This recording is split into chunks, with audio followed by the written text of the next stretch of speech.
In this tutorial, I'll show you how to change your Weebly website name. Let's get started. Open your browser and go to weebly.com. Then sign in to your Weebly account. After logging in, you'll arrive at your dashboard where you can manage all of your websites. If you have more than one website, select the site whose name you want to change. Next, click the three-dot menu next to the website name and choose Change Site Title or Site Settings depending on your Weebly version. Enter the new website name you want to use. Make sure it reflects your brand, business, or the purpose of your website.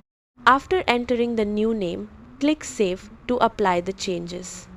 If you're already in the website editor, you can also check the settings section to update your site's title if that option is available in your version of Weebly. That's how to change your Weebly website name. Thanks for watching.